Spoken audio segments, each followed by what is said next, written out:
I tried to learn Danish over the last couple of months. I'm going to deliver the speech in English. Thank you all for coming today. I do think this is one of the most important topics for us as change agents to figure out. Over the last decade, change management has emerged as a way to drive better benefit realization by driving adoption and usage of our solutions. Over the last decade, Agile has emerged to deliver better solutions, leveraging iterative development. It was only a matter of time before the two came together, and we started to ask the question, how do we drive adoption and usage of the solutions we created using iterative development? And there's been a lot of chatter about bringing together Agile and Change Management over the last several years, and it usually goes like this. In an Agile environment, change management must be more agile. Full stop. And I usually respond back with, yes, and the sun rises in the east, and the sky is blue, or gray. And so I realized there was an opportunity to really extend the conversation. It's going beyond just change management must be more agile, but what does it really mean to adapt and adjust to the practice of change management in this new iterative world that we live in? And so that is what we are going to unpack this morning. I'm going to share with you some research, some reflections, some observations, perhaps a joke or two, to really try to empower you to bring the discipline of change management to life in this new iterative world that we live in. This is a bit of our agenda. We're going to start with the foundation. We'll talk about the parallels of Agile and Change Management and why they make a very good union to come together. We'll talk about the research that we did to start to explore and add depth and direction to these two disciplines. And then we'll talk about some adaptation insights, ways that we can adjust the way we manage the people side of change in this new Agile world. Sound good? So that's what we'll be doing. But first, capital A Agile and lowercase a Agile are different things. And I think we have begun to use Agile because it's become glamorous. We apply it to everything that we see. As I was waking up this morning, I read the article from Harvard Business Review, just this current issue, about Agile HR practices. And so we are seeing the blending. We're seeing, because the term has got so glamorous, it's being applied to everything. And you have now construction companies saying, we're going to build a building Agile. And I said, no, you're not. There is a right time and place. And so I want to at least make sure we're all having the same conversation through the course of today. And I try to delineate lowercase and uppercase a Agile. Lowercase a Agile is this trait of durability and flexibility and resilience. It's when being good at changing is a part of who we are as an organization.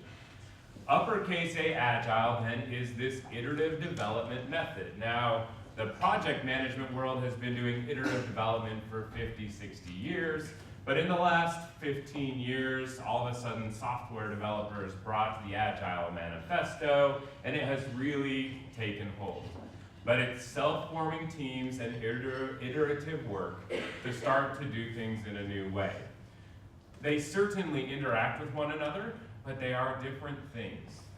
Lowercase a Agile is a trait of the organization. Uppercase a Agile is a method or an approach to how we do development. Lowercase a Agile is something we are. Uppercase a Agile is something we do. It's a new way of implementing change. Lowercase a Agile resides in every single person in the organization for us to truly differentiate ourselves by the way we change. Uppercase a Agile is practiced by, what are some of the roles that practice uppercase a Agile? Scrum Master, product owners, Yeah, our development teams, certainly the end users that we're starting to incorporate, but it's a different scope in terms of who does it. Lowercase a Agile, and I have up here, it takes time to nurture, but I think it's a never-ending journey to continually get better at being a changing organization. Uppercase a Agile is something we could start doing, probably not literally tomorrow, but if we get the right team in place and establish expectations, we can start to leverage iterative development methods more quickly. Lowercase a Agile helps prepare us for this ever-changing future that we're about to get into. And my background is economics, and I can get up on a soapbox pretty quickly about how most of the sources of competitive advantage have eroded over the last few years because of how quickly the world is changing. And so the thing that will set us apart going forward is our ability to out-change the competition. And lowercase a Agile is where that comes from. Uppercase a Agile helps us minimize risk and increase speed to value by staying more closely connected to the people that we're trying to develop solutions for. So there's even different reasons that we do them. They do interact with one another, most certainly, and I've been speaking about both of them for years. I was just in Mexico City two weeks ago, talking about lowercase a Agile, organizational agility as a strategic imperative. But just to be clear, today we're talking about uppercase a Agile, right? The human side of change and iterative development.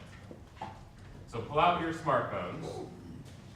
We're going to use this interface to interact throughout the course of the session. You're going to grab your smartphone and you're going to go to the URL up at the very top, pollev.com/Prosci. pollev.com/Prosci. And the first question I'm asking to you is this: are you running into confusion about lowercase a Agile, that trait of resilience and durability, and uppercase a Agile, iterative development approaches? pollev.com/Prosci. You cast your votes, and then you look up here and see what the room is telling us. I'm going to encourage you to keep that browser window open, because we're going to come back and use this a number of times to sort of co-create some inspiration for the room.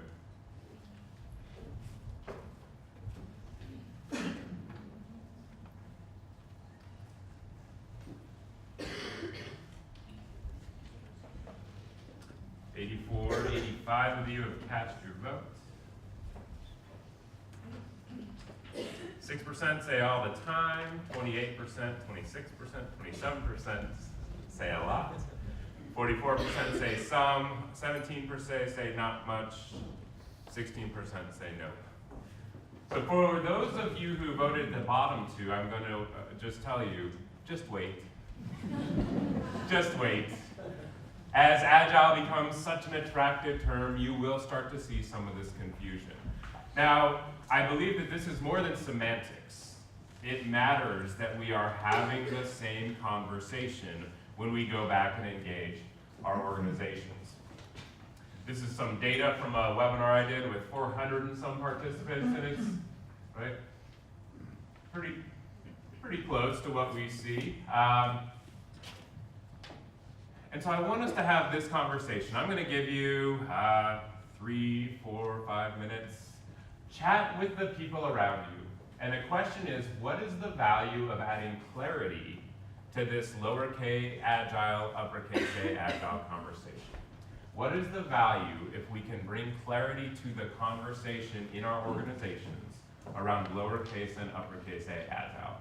I'm going to give you about 2 or 3 minutes, and then what we're going to do is use another poll where you can start to type in, what is the value if we can start to bring clarity? So I'll give you 3 minutes to start and see how the conversation goes. What's the value if we can bring clarity to these conversations? We've got some great ones already starting to show up. Alignment with stakeholders and decision makers, clarifying our conversation, ensuring that we have the same view of the purpose of what it is we are attempting to achieve, and starting to arrive at a shared definition of done, bringing people together. Others that jump out at you out there? Clarifying which competencies need to develop, absolutely. Bringing it to life so it doesn't just live in the PMO, roles and responsibilities, resource tools, mindsets. These are different pursuits. Both of them are critically important. And change management has a unique role in helping both, right? Change management is a critical enabler of lowercase a organizational agility. Change management is going to help us drive the adoption and usage of our iteratively developed uppercase A efforts. But have you ever had this situation? You're sitting around a table and you're all talking about, and there's a lot of different words I could insert here, but you're all talking about Agile. You have a half-hour conversation, and at the end, you realize we were all talking about something completely different. I was talking about this, and they were talking about that.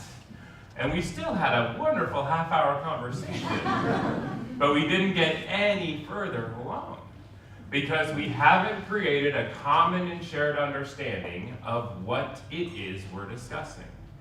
And there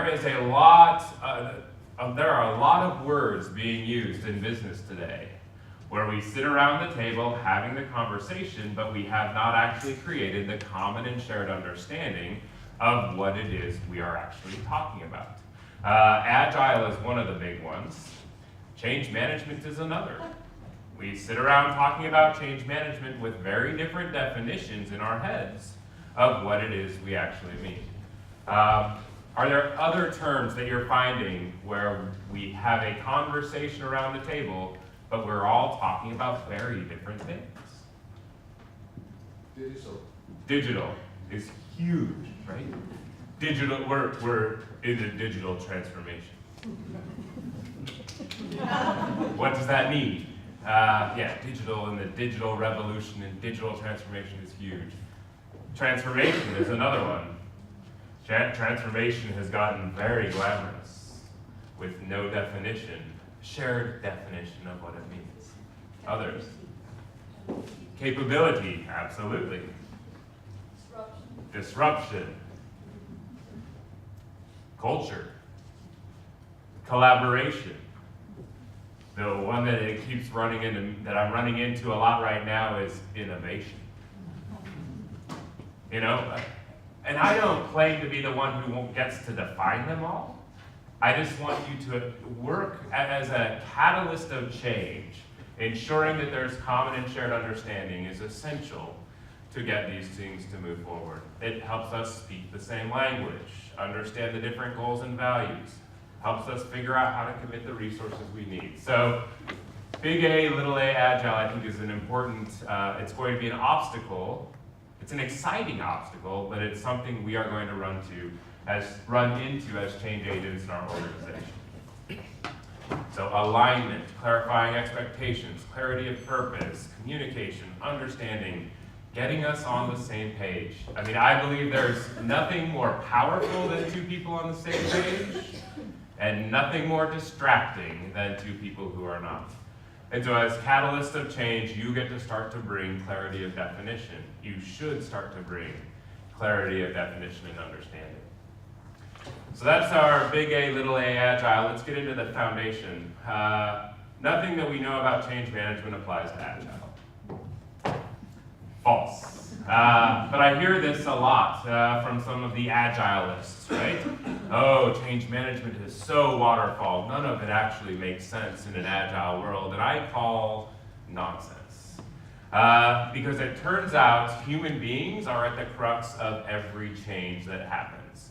Whether we're using iterative Agile development, or Prince2, or Lean, or continuous improvement, whatever the source of change is, it's human beings that are the common denominator of change. And so this is how, when we talk about change, we talk about this notion of moving from a current through a transition to a future state. And this is my waterfall image. And I've got a standard project methodology, or project phases: plan, discover, design, develop, deploy, sustain. This is my simple visual of an Agile then. We plan, and then we get into a series of discover, design, develop, deploy, sustain. Current transition future still helps us understand that change, but we're just going through iterations of transitions and iterations of future states. But we can still help make sense of change by applying what we know about how to help somebody move out of a current through a transition and to a future state. I often get asked, Tim, so I've been with Prosci 17 years, I've been with my wife the entire time, and she can almost describe what I do for a job. Almost. And that's no attack on her because she's twice as smart as I am at least. But if you're not doing change management, sometimes it's hard to wrap your head around it. And so this to me is change management on a single slide, if we're going to explain change management to somebody. When we implement a change, no matter what size or type or flavor, it's about moving from where we are today to a new way of doing things. And there's a technical side of every change, and I don't necessarily mean zeros and ones, but there are the actual things that will be changing, and there's getting people to actually use the change. Technically, we must design, develop, and deliver a solution that meets the needs. However, that solution must also be embraced, adopted, and used by the people who are asking to change the way that they do their work. And the change landscape is littered with initiatives that do a great job at the top and fail at the bottom. And it's only when we bring the two together that we actually create meaningful results for our organization. And I actually believe the technology spend at the end of the 90s, does anybody remember the end of the 90s? We launch a $100 million technology project, and we get what % user adoption? 1.5, 2, maybe 3% users start to use it. But everybody is rolling fat in capital, and we love this technology, and so what do? We find the next $100 million project, and we invest in it, and we get 2% user uptake. That's not the way the world's working today. The bar has been raised for us to actually create expected improvement for our organizations. So to me, this is the essence of change management on a single slide. How do I deliver actual value to the organization by ensuring that employees embrace, adopt, and use the change that we're bringing forward? What does it look like in Agile? There is still a technical solution to be designed, developed, and delivered. Although we're doing it in a new iterative fashion, there is still a technical solution, and it turns out there's still a people side around adopting and using said solution. But we end up in this iterative journey from transition through future. So we're going to still be able to apply what we know about helping human beings change in this new Agile environment. And Vince Lombardi, who is a very famous professional football coach in the United States, says this: the achievements of an organization are the results of a combined effort of each individual, which I think captures the essence of change in our organizations, but it also captures the essence of why change management is so crucial as a discipline. And so we tend to describe it this way. This is organizational level change, right? We are rolling out SAP. We are rolling out Salesforce. We are entering a new market. We are rolling out a new product. We are moving to a digital workplace. All of these organizational level changes. The reality is that change happens one person at a time. It is an individual changing how they do their jobs. And if cumulatively that actually arrives at successful change. It's so much easier to just view the world this way, right? But this is how change actually happens. And I often describe this similar to flying on an airplane. At 10,000 meters, what does the world look like? Right? It's clean and pristine and quiet. You're flying over farmland, it's these beautiful squares. But as you descend into the airport, where life actually happens, what does it sound like? It's loud and chaotic. And so this can happen, right? change happens at the individual level, and we can lose people along the way. And that erodes the value of what we're trying to achieve. And this can happen too. Has anybody been part of a change that looks like this? This is where I just check to make sure people are still listening. Because every one of us has been part of a change that looks like that. And this can happen too. Ready? Watch. You see that? We got them where we needed to be. It's our natural reaction to go back with what we used to do, and people slide back. We call that the Swiss cheese future state. Because the Swiss cheese future state does not deliver the value we intended. We funded this. We expect this, but this is what happened. And this still holds true in an agile world. It is still individuals making their own personal transitions out of how they did things into a new way of doing things that culminate in successful change. So that's the world that we are up against, or we're able to influence. So Jeff Hyatt, our founder, has this quote out of the ADKAR book: "The secret to successful change lies beyond the visible and busy activities that surround change. Successful change at its core is rooted in something much simpler: how to facilitate change with one person." And this is the Prosci ADKAR model. Who has heard of ADKAR? Very good. I'm going to give you my quick overview of ADKAR, and then we'll take a look at how ADKAR works in an agile environment. Awareness of the need for change is the first building block of successful change. Notice that it does not say awareness that the change is happening. It says awareness of the need for change. After an employee has awareness of the need for change, the next building block is the personal decision to get on board. We call that desire to participate and support the change. After desire comes knowledge on how to change. What do I actually need to know to do differently? And knowledge is usually our default, right? We're implementing a humongous change. What do we do to our employees? Send them to? Of course. We jump right past them needing to know why, right past them deciding to, and we send them to training. After knowledge comes the ability to do your job differently. This is demonstrated capability. You can do things differently. And after that is reinforcement to sustain the change, to really keep the change in place. And so I build out ADKAR a little bit further. Awareness is answering the questions: why now, and what if we don't? If there is only one thing you take away from today's session, why now, what if we don't? Because there is so much change going on without those questions being answered. Desire gets at the what's in it for me, the personal motivators, the organizational motivators. Knowledge has to have context, and I need to know what to do during and after the change. Ability is where I close the knowledge-ability gap. Once I know what to do, am I actually able to do it? And then reinforcement is around the mechanisms, the measures, and how do we sustain the change.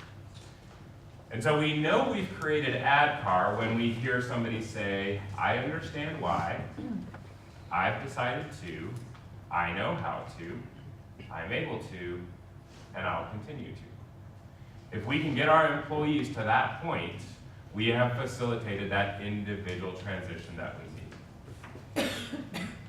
So the question that we are all pondering is, does ADKAR still work in an agile environment? If ADKAR describes successful individual transitions and people still have to change in an agile world, does it still make sense? And I'm going to say, yes, it does, but we have to be thoughtful about how we split ADKAR across this new iterative world. So this is how I map ADKAR to our old waterfall approach. At deploy, I put one of the A's from ADKAR. At go live, I need my employees at one of the A's from ADKAR. Which A is it? Ability at go live, right? Which to me is kind of a neat way to define change management. Can we get our employees to ability at go live? And then I can start to work in backwards and say, well, what do I need to do to build desire, knowledge, desire, and awareness, and how am I going to reinforce the change? Now watch what we're going to do here. I've been flip charting this for years, and I finally built it into a presentation. We have ADCAR, which we kind of know now, and I'm going to fold up project level, and I'm going to fold down sprint and release level. So awareness of the need for change. Why are we redesigning our order entry system? Is that a project level or a sprint release level component? Yeah, I'm going to fold that up. Awareness of the need for change is something I do at the project at a higher level. What about desire to participate and support? Yeah, I'm going to fold that up to project a little bit more in each release, depending on how that impacts me. Now, knowledge of what to do differently. Yeah, that's tied to each sprint or release. What do I actually need to know to do for this iteration? There very rarely is project level knowledge. It tends to happen at the iteration. What about the ability to do my job differently? Yeah, that's kind of a sprint release factor. And what about reinforcement to sustain the change? I hear sprint and project and sprint and project, and you're right. I think that's sort of 50-50. I need to reinforce the iteration, and I need to reinforce the overall project. So that's, to me, this starts to get interesting now. So now let's take a look at our Agile work. At the project level, I build awareness of the need for change and the desire to participate and support our new order entry system. And then at each release, I'm going to focus on knowledgeability.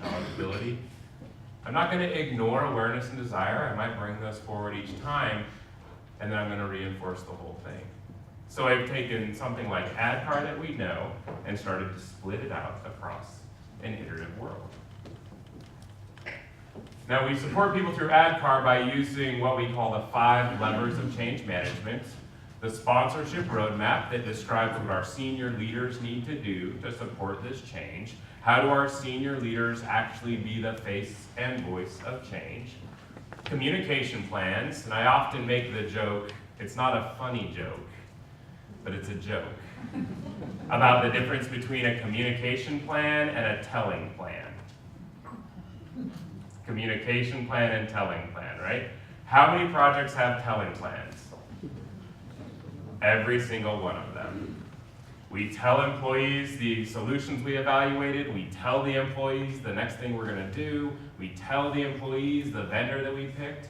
A communication plan is based on the questions employees actually have. And so we talk about the right message to the right audience at the right time, from the right sender, through the right channel. That's effective communications. The coaching plan describes how our people managers need to engage with their direct reports to support them. They are the closest in terms of proximity and relationship and trust. So how do we engage our people managers to support their direct reports through change? The training plan is around who needs to know what, how do we identify those skill gaps and close them, and then resistance management is one that we proactively do. We proactively identify where resistance will likely come from, what those root causes will likely be, and we proactively address and mitigate them. And each of the 5 levers of change management drive a particular ADCAR element, right? You don't have sponsorship is about building awareness, desire, and reinforcement. You can communicate awareness and reinforcement. Our people managers are frontline supervisors. They're the superheroes in times of change. So they support all of the ADCAR elements. Training is around knowledge and ability, and then resistance management is really around desire and reinforcement. So now we're very intentionally mapping the levers to how an individual moves through change. Do the 5 levers of change management still work in Agile? What do you think? Yes, if what? If we are thoughtful about how we deploy them against the project and against sprints and releases. And so this is our standard waterfall diagram again. And we do this, right? There's a swim lane of the 5 levers and how they would show up. Ready? We do the same thing. We're going to fold them up or down. Sponsorship. Active and visible senior leader participation. Is that a project level or a sprint level? Yeah, we're gonna fold that up. What about communications? 50-50, right? We're gonna communicate on both. Coaching. Are people managers supporting their direct reports? Yeah, that's gonna be much more focused on our iterations. What about training? Yeah, that's pretty much a sprint release activity. And then what about resistance management? Kind of go 50-50 on that one too. And so now we take our same diagram, our same visual of our Agile project. We're gonna have project level activities, and then we're gonna start to develop sprint and release interventions as well. We can take what we know about change management and bring it to life in an Agile environment if we are thoughtful about how we do the adaptation and adjustment. And so this is our first big takeaway. The core of change management is still necessary and applicable in Agile, but it needs to be adapted and adjusted. And that's what we're going to unpack. What do you think? Make sense? This is so much beyond change management must be agile in an agile environment, right? We are now starting to really look at what that means. We're not so different, you and I. This is one of the most overused lines in cinema. And usually it's the villain telling James Bond this, right? But as I started to, I read the folks that say change management won't make sense in Agile. But then I start to read about Agile and I say, we share a lot of worldviews. There's a lot of perspectives that we have in common. And so grab your device. I'm gonna have you do this one real quick. Evaluate your own level of understanding of change management and Agile. So you've got a 2x2. Vertical is change management from low to high. Horizontal is Agile, low to high. Where would you plot yourself in terms of your understanding of Agile and change management?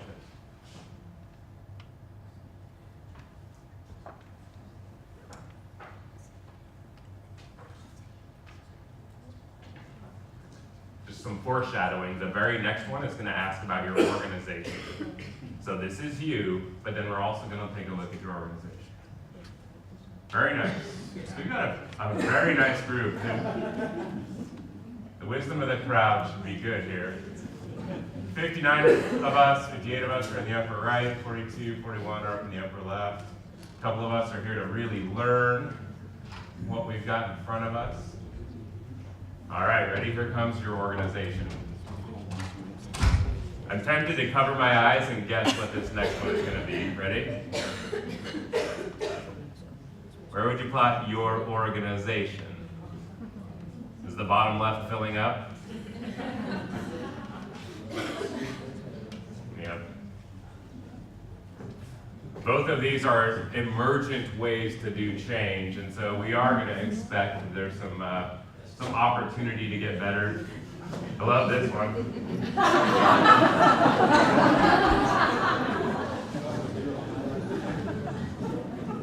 We're not even on the campus. Yep, and there's more. So that's where we are. This is some webinar data, 600 plus data points in each. Pretty close to what we saw. We see and again, it makes sense because of kind of the community that I tend to draw, more in the change management space, but we are often doing way better than our organizations. And so, as we unpack how the worldviews are shared, first let's just realize we have a lot of room to grow in both of them in our organizations. So the Agile Manifesto is written in 2001. This is actually only about 4 or 5 hours from where I live. Snowbird, Utah, up in the mountains. A bunch of software developers get together and say there's a better way to do software development. Can we bring it to life? And they introduced 4 values in the Agile Manifesto. And I'm going to tell you, each of these very much reflect how we as the change management community see the world. Individuals and interactions over processes and tools. And I would say our perspective is organizations don't change, people do. So we both have this intense focus on individuals and the human beings that make up our organizations. Working software over comprehensive documentation, and we'd say without adoption and usage, we get solutions without results. So people being able to do the solutions trumps the beauty of the solution. Customer collaboration over negotiation, we'd say individual change impacts are really what can be defined and measured. It's at the individual level that change happens, and that trumps the sanctity of the communication plan. Responding to change over following a plan, we'd say helping people through their personal journeys is more important and is over. That's the key to delivering organizational outcomes. So as I read the values of Agile, I see a lot of shared perspective from the change management world. And I went ahead and did it for the 12 principles as too. And again, I'm going to make these available for you because it's a little bit small, but look at this. Almost one-to-one, I can say the principles of Agile are very much reflected in how we see the world in change management. Number 5 is my favorite. Yeah. Support, trust, and motivate the people involved. Yeah. Wouldn't it? Wow! Turns out if we engage our people, change goes better. And I go one step further, right? All of the next, we start to bring one-to-one. And I'm going to share the deck with you so you can start to read how they all line up. But as I got exposed to Agile, this was sort of my takeaway. Agile and change management have very similar perspectives and worldviews in terms of our heightened appreciation and value for the people that make up our organizations. So we're going to be able to come together and work well together if we start to figure out how to adapt and adjust. The research is really, as Peter mentioned, something that we undertook and published last year. Prosci is at its core a research organization. So we launched this study to better understand, to add depth and guidance and concrete direction to how we adapt and adjust change management in an Agile world. This is what the research report looks like. It's really tiny. You're not supposed to be able to read that one. But just to show you, it ended up published as a formal research. And the study was to really uncover 2 parts of the people side of Agile. One of that was change management in Agile. In an initiative using iterative development, how do we adapt and adjust the people side of change? Because there's a huge people side of change component in an Agile project. The other part of the research was how do we manage the people side of change to Agile, right? That systemic move from waterfall to Agile has a huge adoption and usage component. There's a huge people side of that equation as well.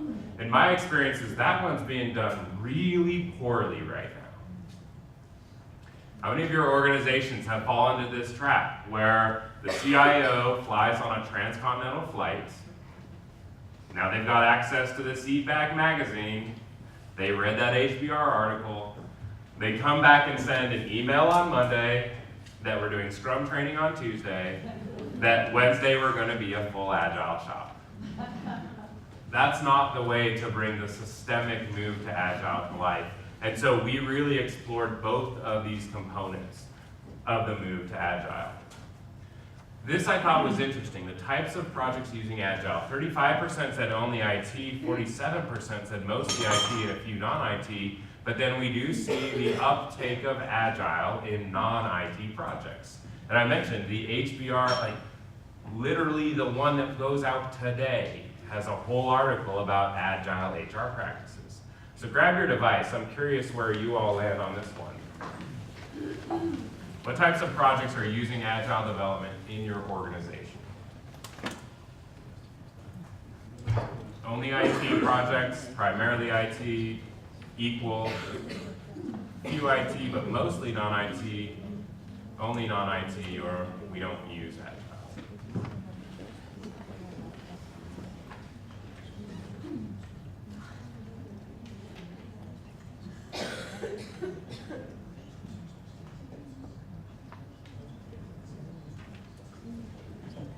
still seeing predominantly the use of Agile in the IT world, but I think the trend we're going to see is greater use of at least principles of Agile, like closeness to the customer, scoping and iteration of work, retrospectives and learning, and more actively learning about how things go.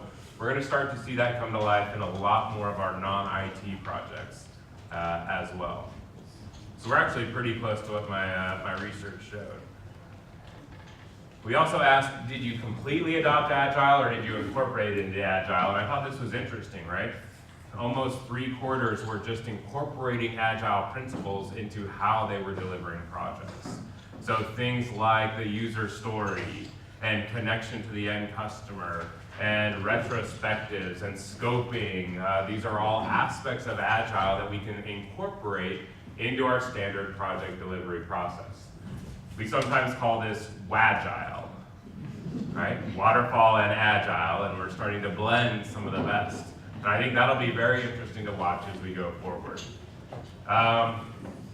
This is interesting but not relevant, but this is the demographics of who participated. So lots of different industries, lots of different organizational sizes, helping to help us to understand what this adaptation really means.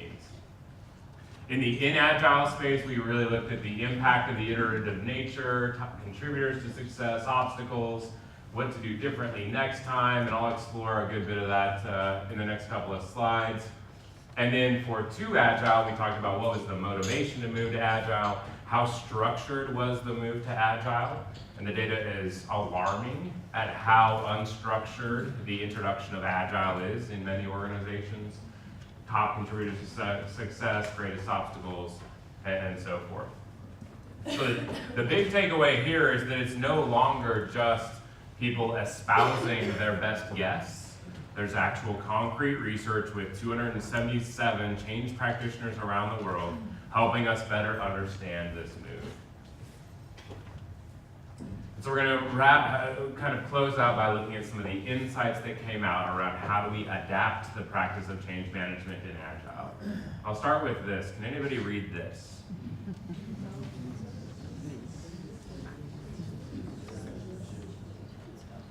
Right, which is just beautiful, right? Intelligence is the ability to adapt to change. And so that's what I'm going to hopefully charge you with as we start to wind up. How do you get more intelligent about adapting your approach to change in this new Agile world?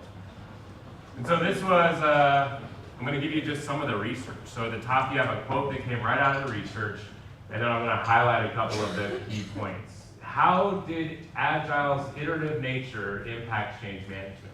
Change management must become more iterative. And change management plans must become more living documents. This is a hard pill to swallow for some change management folks who love their beautiful communication plan, right? I built this gorgeous training plan for the next 18 months, and it's all polished and in concrete. That's not going to work anymore.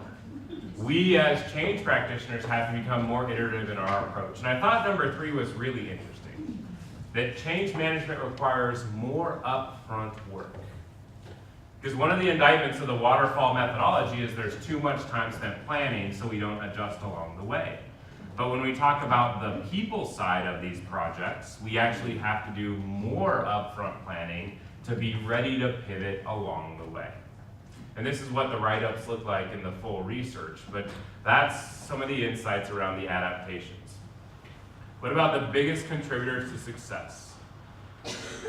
Early engagement of the change manager. We actually have to heighten the relationship between the change manager and the project team so that we are ready to respond and react when this particular release has its implications on our people. The level of connection between change management and the Agile team has to be even greater so that we are ready to react and respond in these new times. What about the biggest obstacle? I thought this was interesting. Look at the quote. The greatest challenge is the tendency to be less strategic about the people approach to adoption. The focus on the story, and because we've already convinced ourselves we're staying really close to the end user, it's allowed us to get lazy in terms of what it takes to actually drive adoption and usage. And I think that's a big trap we can fall into. Because we're close to people already, we can be less thoughtful about driving adoption with those people. And I thought this was a big one, organizational resistance to Agile. If we sent the Monday email for Scrum Training Tuesday that we're in Agile Shop on Wednesday, we've not managed expectations in the organization about what it feels like to live in a new Agile world. And we end up surprised that we sent out partial functionality to end users and forgot to tell them they were going to get partial functionality. And then they open it up and say, this doesn't work. And we say, we know, isn't that great? And they said, but it doesn't work because we forgot to manage expectations with the rest of the organization about what it feels like to be part of a new Agile environment. Biggest adaptations to accommodate for Agile is focusing on iterative change management. Remember, gone are our wonderfully beautiful, polished communication plans. We now do upfront work, get ourselves ready to pivot and react along the way, and then respond when things are changing. And then what would you do differently? I would partner with the Scrum Master and Product Owner to ensure they are clear about what it means to effectively gain acceptance and adoption and set clear expectations. And so this gets back to really educating and engaging the organization about what Agile actually means. Because there are organizations, and none of yours probably fall into this, where everybody just equates Agile with faster. We're still using our big waterfall traditional approach, but we need everyone to go faster, so let's just tell them it's Agile. That is not the way to create this mindset, the Agile mindset that has to be essential for us to be successful. So I'm going to give you 2 minutes on this one. Go ahead and type those in there. My hope is that this is just a spark of conversation that's going to happen throughout the rest of today and over the next years as you become catalysts of change in the Agile environment. But yeah, the level of engagement, the level of communication, setting expectations, redefining adoption metrics, these are all crucial in us shifting and improving our organization's ability to not only tolerate change, but to start to really do it in a more Agile environment. We took it one step further in the research, and we took 10 change management practice areas and asked the same 3 questions for all 10. What challenges did you face applying that in Agile? What adaptations did you make when applying it in Agile? And what did you do differently? So we took a look at sponsorship and middle manager engagement and employee engagement. Those are all going to be important in an Agile environment, but they're going to be different. And so we asked, how are they different? What about the approach to change management, resources for change management, and the integration of the technical and people sides? Those will all be important, but they will look different in an Agile environment. And what about communication, training, resistance management, and reinforcement? They're all going to be important, but they'll look different in an Agile environment. So I've got some really nice snapshots coming up, but I know we're going to go through them pretty quick. And so some people are going to get frustrated that we move through them quickly. But they are in the slides, and it's all part of the research, and you can grab the executive summary. But watch this really quick. Ready? Sponsorship has to sponsor the Agile mindset, and it needs to become more precise and efficient. It's still important, but it has to become precise and efficient. Middle managers need to be equipped, and their role will change over the life of the project, and we need to understand and plan for that. Employee engagement must be more, but less formal. Did you see that? We love our quarterly employee engagements. It's not going to work that way. In an Agile environment, we need heightened engagement, but it's less formal, and we have to promote this Agile culture. Our change management approach must align with the Agile project, and we need to be selective on how we are going to drive the most value. Our change management resources are going to vary over the life of the initiative, and we need to be ready to pivot based on material impact to employees of each sprint and release. Integration needs to happen earlier with greater levels of communication and collaboration. Communication needs precision and more frequency and to be aligned, but we have to avoid overload. We run the risk of making the problem worse if we just communicate the old way. Training needs to be focused, concise, and delivered more frequently and just in time. Resistance management should be formal, and it needs to focus on why we are doing Agile. Reinforcement needs to be early, and it needs to match the iterative approach. So this is just the snapshots. In the research, there's all kinds of depth to really equip you, but I wanted to paint a picture for you around how it looks different. So the takeaway is driving adoption and usage in an Agile effort requires change management to match the pace and cadence of the Agile effort. And that requires us to change how we practice change management. The final observation is going to be something that came very strongly out of the research, that there's a correlation between how well we manage the move to Agile. Were we able to install the Agile mindset to start to support this new Agile culture, to really manage organizational expectations? Because if we do which way should we go? We do a horrible job managing the move to Agile, how much difficulty should we expect when we implement Agile? A tremendous amount. But if we can effectively manage the move to Agile, we get much more significant impact. And so I'm going to wrap up with these punchlines, but I am going to put this one up here. It's the final poll. You can put your email address in, and then I'll send you the poll results that we compiled today. But these are our 4 takeaways. The core of change management is still necessary and applicable in Agile, but it needs to be adapted and adjusted. Agile and change management are not so different. They share worldviews and perspectives in terms of the importance of human beings, and they will be great partners as a result. The research adds depth and direction above and beyond the shallow change management must be more agile conversation. And driving adoption and usage in Agile requires us to match the pace and the cadence to make sure we're using the right amount of change management. I want to thank you all very much for your time and engagement and look forward to spending the rest of the day with you. Thank you all.